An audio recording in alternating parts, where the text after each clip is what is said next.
क्योंकि जिस कहा से यहाँ पर जो नया आंकड़ा सामने आ रहा है उस हिसाब से क्या हेमंत सोरेन की सरकार में फिर से वापसी हो सकती है, क्योंकि हेमंत सोरेन का इस्तीफा हो चुका है, उसके बाद अब चंपई सोरेन की सरकार बन चुकी है। लेकिन जिस कहा से फ्लोर टेस्ट में उनको 47 वोट का बहुमत मिला है, तो क्या वो बहुमत का आंकड़ा या आने वाले विधानसभा चुनाव में भी हासिल कर पाएंगे, क्योंकि काफी हलचल यहाँ झारखंड में देखने को मिली है और झारखंड को लेकर जो नए आंकड़े हैं वो काफी चौंकाने वाले सामने आ रहे हैं। अगर बात की जाए तो यह जो विधानसभा चुनाव हुआ था उसमें झारखंड मुक्ति मोर्चा ने या हेमंत सोरेन ने 41 सीटों पर चुनाव लड़ा था, जबकि कांग्रेस ने यहाँ 31 सीटें और राष्ट्रीय जनता दल यानी यहाँ पर आरजेडी ने 7 सीटों पर चुनाव लड़ा था। और अगर बात की जाए तो यहाँ पर एनसीपी ने भी 7 सीटों पर चुनाव लड़ा था जो गठबंधन है, लेकिन इस बार काफी अब जो है आंकड़े बदलते नजर आ रहे हैं। अगर बात की जाए भारतीय जनता पार्टी की तो भारतीय जनता पार्टी ने यहाँ 79 सीटों पर चुनाव लड़ा था और यहाँ पर अब जो है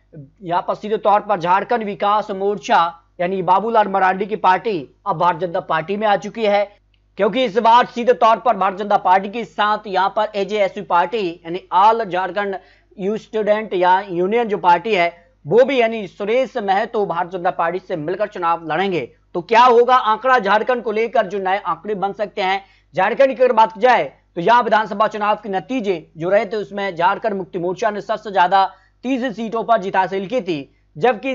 16 सीटों पर कांग्रेस पार्टी और 1 सीट यहाँ पर राष्ट्रीय जनता दल ने हासिल की थी, जिस दम पर यहाँ पर जो है जो फ्लोर टेस्ट में बहुमत भी साबित किया है। कुल यहाँ पर अगर बात की जाए तो 47 सीटों पर बहुमत का आंकड़ा मिलता है। और अगर बात की जाए तो भारतीय जनता पार्टी को यहाँ पर जो है 25 सीटों पर जीत मिली थी। झारखंड विकास मोर्चा यानी जो बाबूलाल मरांडी की पार्टी उसको 3 सीटें, 2 सीटों पर एजेएसयू पार्टी को जीत मिली थी और 1 सीट यहाँ पर कम्युनिस्ट पार्टी के पक्ष में रही थी, 1 सीट यहाँ पर एनसीपी ने भी जीत हासिल की थी और यहाँ पर 2 सीटें निर्दलीय जीती थी। और इसके बाद अब क्या आंकड़ा बनेगा, क्योंकि इस साल विधानसभा चुनाव होने हैं तो ज्यादा वक्त बचा नहीं है और जो तैयारियां हैं उस लिहाज से झारखंड में अगली सरकार किसकी बन सकती है इसको लेकर महत्वपूर्ण आंकड़े सामने आ रहे हैं। तो धनबाद यहाँ पर जिले से 10 विधानसभा सीटें आ जाती हैं और यहाँ भाजपा गठबंधन को यानी एनडीए को यहाँ पर 4 सीटें जा सकते हैं, जबकि यहाँ पर कांग्रेस प्लस यहाँ पर झारखंड मुक्ति मोर्चा को यानी यूपीए को यहाँ पर 6 सीट जो कि इंडिया गठबंधन बन चुका है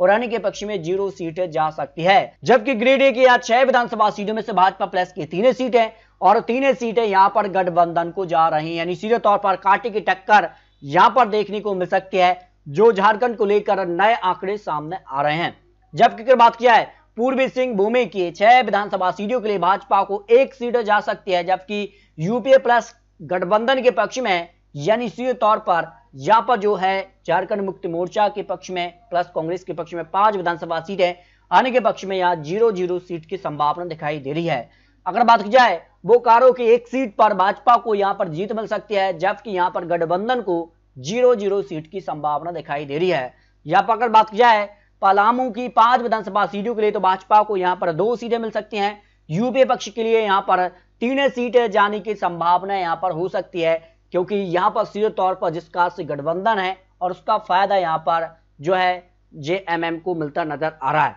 जबकि अगर बात की जाए हजारीबाग के 4 विधानसभा सीटों के लिए यहाँ पर एनडी के पक्ष में 2 सीटें जा सकती है, जबकि इंडिया गठबंधन के पक्ष में भी 2 सीटें जा सकती हैं। यदि सीधे तौर पर यहाँ पर दोनों ही जो गठबंधन है उनको कांटे की टक्कर देखने को मिल सकती है, यानी बराबर की टक्कर यहाँ पर देखने को मिल सकती है। अन्य के पक्ष में 0-0 सीट की संभावना दिखाई दे रही है। पश्चिम सिंहभूम की 5 विधानसभा सीटों के लिए यहाँ पर एनडीए को 3 सीटें जा सकती हैं, जबकि जेएमएम और यहाँ पर प्लस कांग्रेस के पक्ष में 2 विधानसभा सीटें जा सकती है, यानी सीधे तौर पर भाजपा का गठबंधन यहाँ पर भारी नजर आ रहा है, जबकि यहाँ पर जो है इंडिया गठबंधन को 2 ही सीट मिल रही है, यानी कि पक्ष में 0 सीट जा रही है। जबकि देवघर की 1 विधानसभा सीट के लिए यहाँ पर भाजपा को 0 सीट, जबकि यहाँ पर इंडिया गठबंधन के पक्ष में 1 विधानसभा सीट जा सकती है, यानी कि पक्ष में यहाँ 0 सीट जा रही है। जबकि अगर बात की जाए गढ़वा की 1 विधानसभा सीट को लेकर भी तो यहाँ पर भाजपा के लिए 0 सीट, जबकि यूपीए के पक्ष में 1 सीट जा रही है और यहाँ पर सीधे तौर पर कांटे की टक्कर तो देखने को मिल सकती है।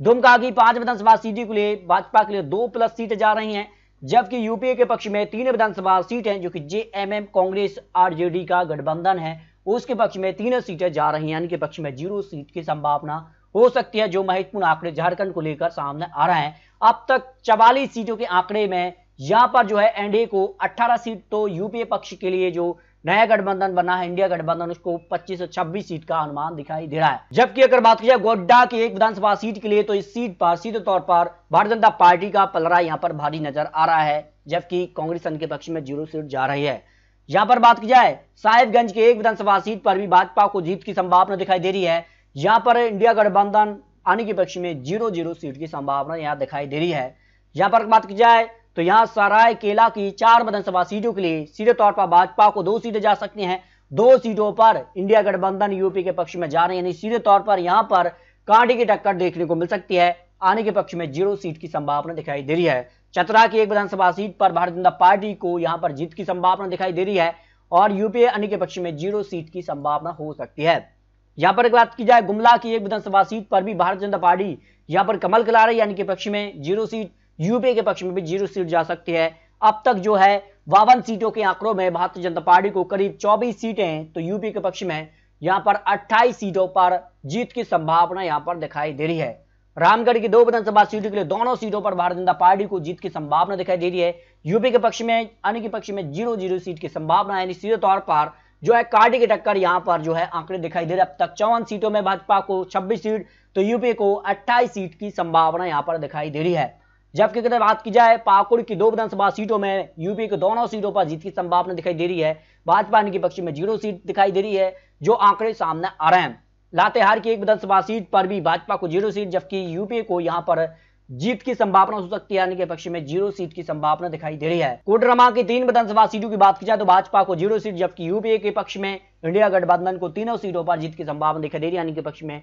0-0 सीट की संभावना दिखाई दे रही है। सिमडेगा की 4 विधानसभा सीटों के लिए भाजपा को 2 सीट, तो 2 सीटों पर यूपीए के बीच कांटे की टक्कर देखने को मिल सकती है। आने के पक्ष में यहां पर 0 सीट की संभावना दिखाई दे रही है। खूंटी की 6 विधानसभा सीटों के लिए यहां पर भाजपा को 4 विधानसभा सीटें, जबकि यूपीए को 2 सीटें जाने की संभावना दिख रही है। आने के पक्ष में 0 सीट की संभावना हो सकती है। या अगर बात की जाए यहां पर लेह दगा की 3 विधानसभा सीटों में, तो भाजपा को 1 सीट जा रही है। यूपी के पक्ष में 2 सीटें, यानी कि पक्ष में 0-0 सीट की संभावना हो सकती है, जो आंकड़े झारखंड को लेकर सामने आ रहे हैं। जबकि अगर बात की जाए रांची की 7 विधानसभा सीटों के लिए भाजपा को 3 सीटें, तो यूपी के पक्ष में 4 सीट, यानी कि पक्ष में 0 सीट की संभावना दिखाई दे रही है। इस तरह से अगर बात की जाए तो झारखंड को लेकर सभी 81 सीटों का जो अनुमान सामने आ रहा है, उस हिसाब से 36 से 45 सीट तक भारतीय जनता पार्टी पहुंच सकती है। जबकि इंडिया गठबंधन जो कि कांग्रेस, जेएमएम और यहां पर बात की जाए तो अन्य पार्टी का जो गठबंधन, उसको करीब यहां पर 40 से 50 सीट के आसपास का अनुमान दिखाई दे रहा है,